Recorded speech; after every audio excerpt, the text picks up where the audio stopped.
सार्वजनिक तालाबों में, जिसमें जानवर पानी पी सकते थे, लेकिन यदि इत्तेफाक से यहाँ के सामाजिक व्यवस्था में चातुर्वर्ण यानी शूद्र समाज में पैदा हुआ है, तो उस व्यक्ति को उस तालाब में भी पानी नहीं पीना पड़ता। बाबा साहब डॉक्टर अम्बेडकर जिस तरीके से जात पात, छुआछूत, आंच नीच के शिकार हुए थे, जाति उत्पीड़न का दंश उनको पग पग पर, कदम कदम पर झेलना पड़ा था।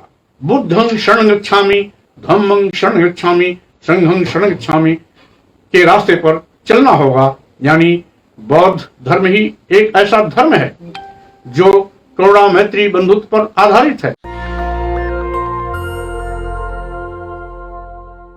भारत रत्न सम्मान से सम्मानित विश्व के सबसे बड़े विद्वान परम पूज्य बाबा साहब डॉक्टर अम्बेडकर जी की जयंती के अवसर पर मैं समस्त देशवासियों को बहुत बहुत बधाई और शुभकामना देता हूं। साथियों, आज हम सम्मान स्वाभिमान के साथ प्रगति पथ पर उन्मुक्त रूप से आगे बढ़ रहे हैं। यह देन हमारे भारतीय संविधान और बाबा साहब डॉक्टर अम्बेडकर की। आप जानते हैं, हजारों साल से इस देश में सामाजिक विषमताएं रही हैं, जिसके चलते जात पात, छुआछूत, ऊंच नीच का भेदभाव चरम पर रहा है। यहां की सामाजिक व्यवस्था में तथाकथित शूद्र समाज के लोग, जिसमें आज सभी आदिवासी, दलित और पिछड़े आच्छादित होते हैं, इनको जानवर से भी बदतर जिंदगी जीने के लिए मजबूर किया जाता था। यहां तक कि इनको गुलाम के रूप में तथाकथित उच्च वर्णीय लोग हमेशा बेगाल लेते थे, कोड़े बरसाते थे, फटे पुराने कपड़े में और नंगे रखते थे।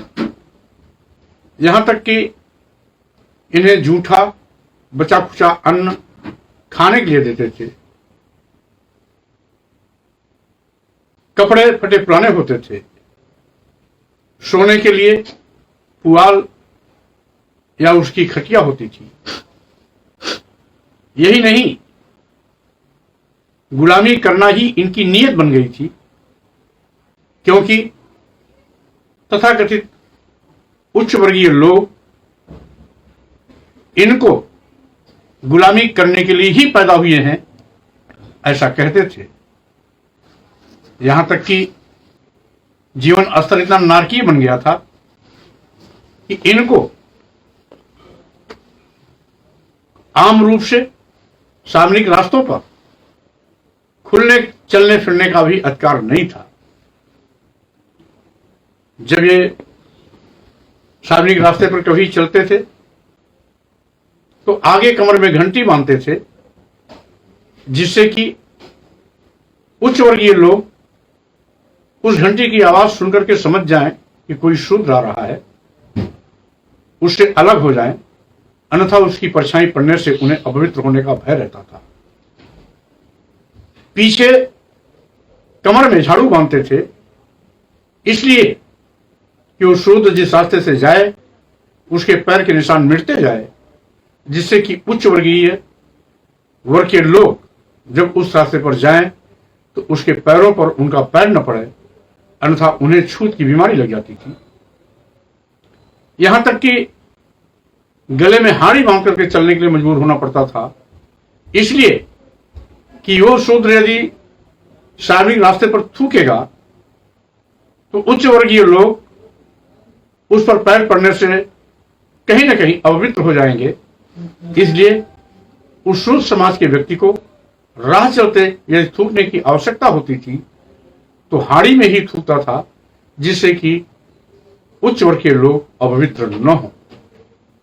यही नहीं, कदाचित यदि कहीं किसी प्रकार की भूल हो गई तो उसकी चमड़ी निकाल ली जाती थी, कोड़े बरसाए जाते थे, शरीर खून से लहूलुहान हो जाता था, फिर भी उस पर किसी को दया माया नहीं होती थी। यहां तक कि सार्वजनिक तालाबों में, जिसमें जानवर पानी पी सकते थे, गधे, सुअर, गाय, भैंस आदि जानवर पानी पी सकते थे, वहीं पर कौवे, कबूतर, चील, गिद्ध आदि अन्य पक्षी भी पानी पी सकते थे। लेकिन यदि इत्तेफाक से यहाँ के सामाजिक व्यवस्था में चातुर्वर्ण यानी शूद्र समाज में पैदा हुआ है तो उस व्यक्ति को उस तालाब में भी पानी नहीं पीना पी पाता था। ऐसी ही हालत में हमारे देश में बाबा साहब डॉक्टर अंबेडकर जैसे महान सामाजिक परिवर्तन के महानायक पैदा हुए थे। यद्यपि इस व्यवस्था से इसके पहले भी समय समय पर लोगों ने लड़ाइयां लड़ी। 2600 साल पहले पूरे विश्व को मानवता का संदेश देने वाले विश्व धर्म गुरु नायक तथागत गौतम बुद्ध ने करुणा मैत्री बंधुत्व पर आधारित सामाजिक संरचना की लड़ाई का प्रारंभ और शुरुआत किया था। उसी कड़ी को कभी आगे बढ़ाया हमारे अन्य संतों गुरु महापुरुषों ने।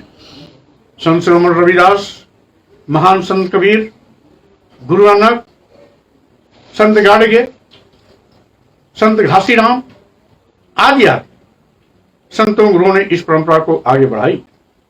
इसी क्रम में हमारे सामाजिक परिवर्तन के महानायकों में ज्योतिबा फुले जी, सावित्रीबाई फुले, छत्रपति साहू जी महाराज के साथ साथ बाबा साहब डॉक्टर अंबेडकर, पेरियार रामास्वामी नायकर, नारायण गुरु आदि महापुरुषों ने भी इस सामाजिक समता की लड़ाई समय समय पर अपने अपने तौर तरीके से लड़ने का काम किया। बाबा साहब डॉक्टर अंबेडकर इस सामाजिक परिवर्तन आंदोलन तथा राजनीतिक क्षेत्र में कामयाबी पाने के लिए सामाजिक परिवर्तन के महानायक ज्योतिबा फुले को अपना आदर्श माना, गुरु माना और सामाजिक परिवर्तन का आंदोलन जिसे कभी ज्योतिबा फुले ने शुरू किया था उसी को अंतिम लक्ष्य तक पहुंचाने का काम बाबा साहब डॉक्टर अंबेडकर ने किया।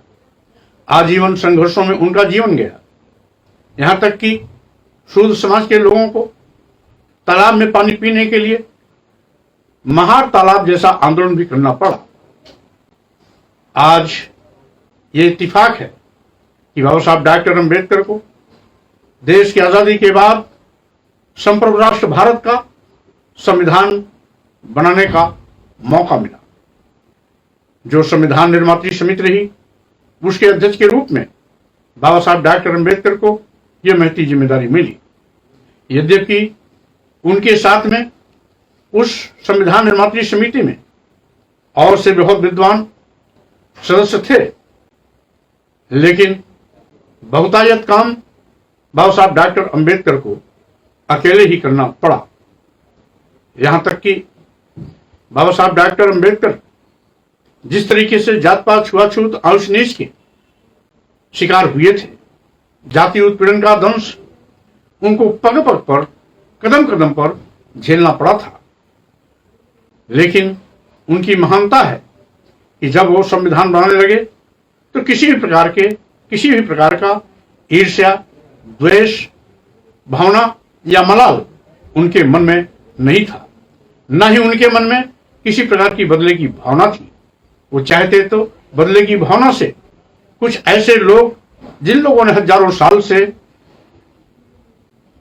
जाति, धर्म और वर्ण व्यवस्था के नाम पर उच्च वर्गीय कहलाकर शूद्रों पर हजारों साल से डंडे बरसाए थे, धन धरती शिक्षा सम्मान से वंचित किया था। यहां तक कि इसी शूद्रों की जमात में स्त्रियों को शामिल कर दिया था। नारी शूद्रो न धीयताम ये कह करके समूचे स्त्री समाज और समूचे शुद्ध समाज को शिक्षा से वंचित किया। यही नहीं, धन दौलत से भी वंचित किया।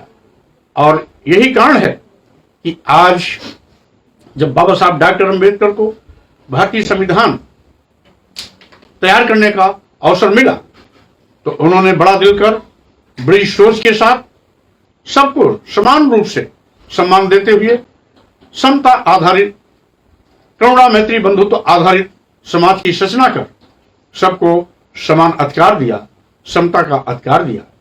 और यहां तक कि इस बात को भी स्पष्ट किया कि धर्म, जाति, लिंग और जन्मस्थान के आधार पर किसी के साथ कोई भेदभाव नहीं किया जा सकता।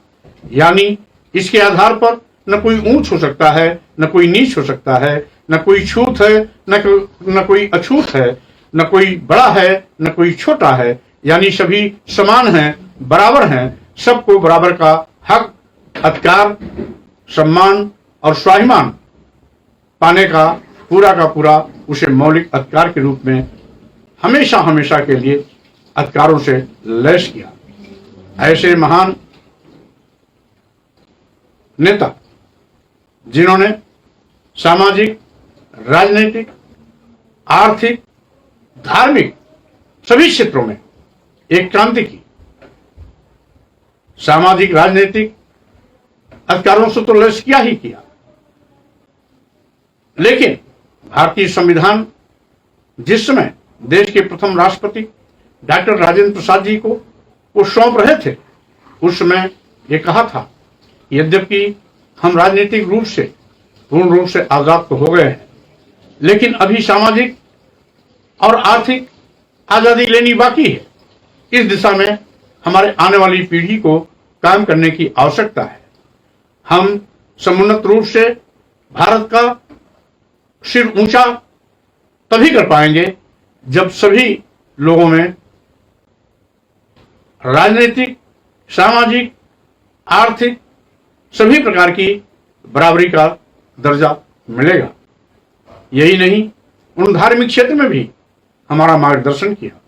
1956 के नागपुर दीक्षा भूमि पर लाखों लाख लोगों के साथ बौद्ध धर्म दीक्षा ग्रहण कर आने वाली पीढ़ी को यह भी बता दिया, यदि आप जात पात, छुआछूत, ऊंच नीच, भेदभाव से हमेशा हमेशा मुक्ति पाना चाहते हो तो आपको बुद्धं शरणं गच्छामि, धम्मं शरणं गच्छामि, संघं शरणं गच्छामि के रास्ते पर चलना होगा। यानी बौद्ध धर्म ही एक ऐसा धर्म है जो करुणा, मैत्री, बंधुत्व पर आधारित है, जो समतामूलक विचार पर आधारित है, जो सबको बराबर का दर्जा देता है, जो सबके सम्मान और स्वाभिमान की बराबर वकालत करता है। इसीलिए अगर आप चाहते हो कि आप ऊंच नीच, छुआछूत, भेदभाव से मुक्ति मिले तो बुद्ध के रास्ते पर जाना होगा, बुद्ध के दर्शन पर चलना होगा, बुद्ध के विचारों के रास्ते का पालन करना होगा। ऐसे महान नेता, संविधान निर्माता, भारत रत्न बाबा साहब डॉक्टर अम्बेडकर की जयंती के अवसर पर हम कोटि कोटि नमन करते हैं, उन्हें श्रद्धा सुमन अर्पित करते हैं और साथ ही साथ इस अवसर पर पुनः समस्त देशवासियों को बहुत बहुत बधाई, शुभकामना देते हुए अपनी बात पर विराम देते हैं। जय भीम, जय भारत, नमो बुद्धाय। नेशनल दस्तक की आपसे गुजारिश है कि अगर इसको बचाना चाहते हैं तो नेशनल दस्तक को सब्सक्राइब करने के लिए रेड कलर के सब्सक्राइब बटन को दबाएं, फिर बेल आइकन की घंटी दबाएं। नेशनल दस्तक को बचाने के लिए बहुत जरूरी है कि हर खबर को शेयर करें, लाइक करें, कमेंट जरूर करें।